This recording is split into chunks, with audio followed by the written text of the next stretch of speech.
Hello everyone, and welcome back to my channel where you can find interior design tips and inspiration. In today's video, we're going to be talking all about Japandi interior design style.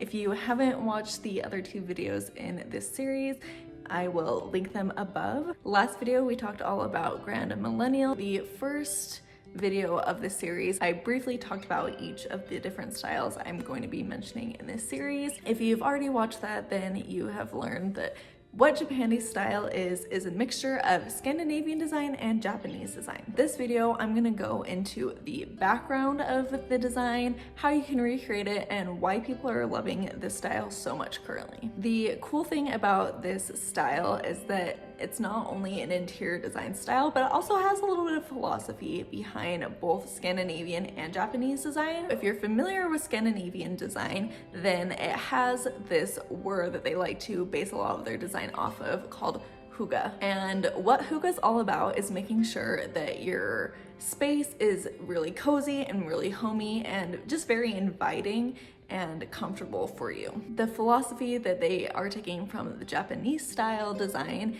is Wabi Sabi, and Wabi Sabi is all about finding perfection in the imperfect things. Where this styles kind of come from is if they have some sort of pottery or dish that has been cracked or has broken, what they do is they put it back together, but instead of trying to hide the imperfection of that piece, what they kind of do is they almost highlight it by using a contrasting color, and it shows where that seam is or where that imperfection occurred in the item itself. Rather than just the philosophy, let's just kind of talk about each of these design styles on their own and kind of show where there's overlap and why they work so well together. The Scandinavian design style is very minimal, very bright, very functional, but kind of has more of a rustic feel to it.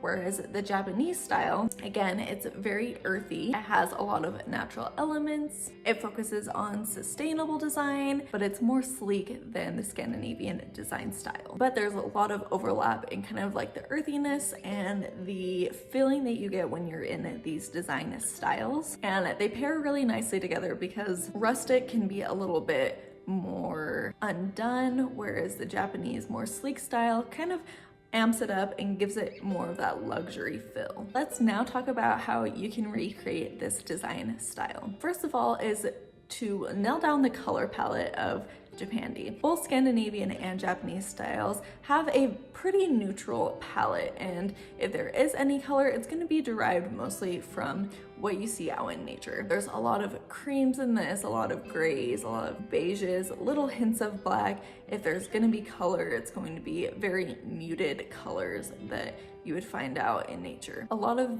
these color palettes are gonna have some warm hues to it. They definitely can have cooler tones as well, but you definitely get that cozier vibe when you have those warmer neutrals incorporated. When picking out different decor items and different styling pieces, definitely look for those more earthy pieces. This would be incorporating a lot more wood tones and wooden items. This could be ceramic things. Anything that has a lot of texture and gives you that earthy and tactile feeling is going to definitely give that nature-esque effect.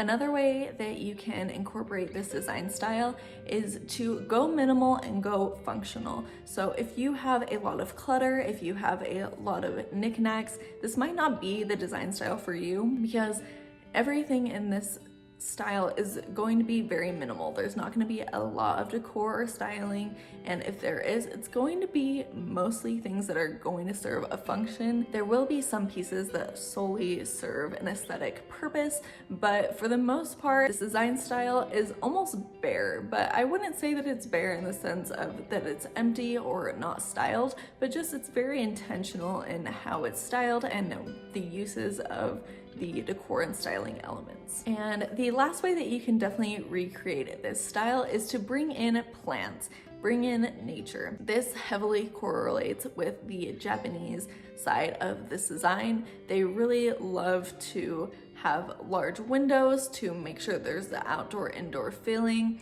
There's going to be lots of natural lighting. The more organic elements that you can bring into this space, the better, because that is really going to help correlate this whole design and have it come full circle. And lastly, let's talk about why people are loving this design trend currently. So one of the reasons why people are loving this design is because it's very clean and minimalistic.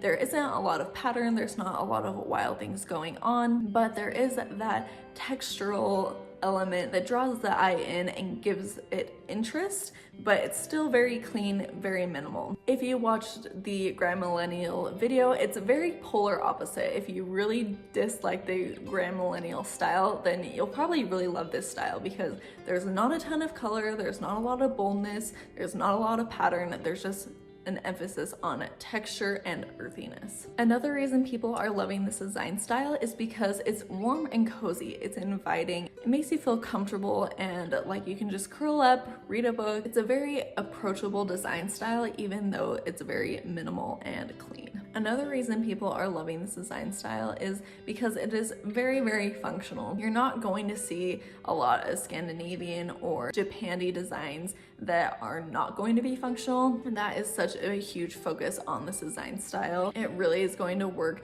really well for people, and it's not just about aesthetics. And the last reason that people are loving this design style is just the feeling that you get when you see a picture of this design style or you're in a space with this design style. It's very tranquil, it's very relaxing and peaceful, and it's just a very soothing environment. And it has a lot of biophilic aspects, which is going to be next week's video. There's a lot of overlap here. There are a lot of benefits to biophilic design that are incorporated into this design style, creating a really good environment for relaxing and for kind of unwinding. I hope you enjoyed learning a little bit more about the Japandi design style. Leave me a comment down below letting me know, are you loving this design style? I think that it is definitely high profile and you're going to be seeing a lot of it in the upcoming years. I personally really love this style. And in case you missed the Grand Millennial video from last week, go ahead and check that out. And next week I will be coming back and talking about the biophilic design. Thank you for joining me on today's video and I hope to see you next time. Bye.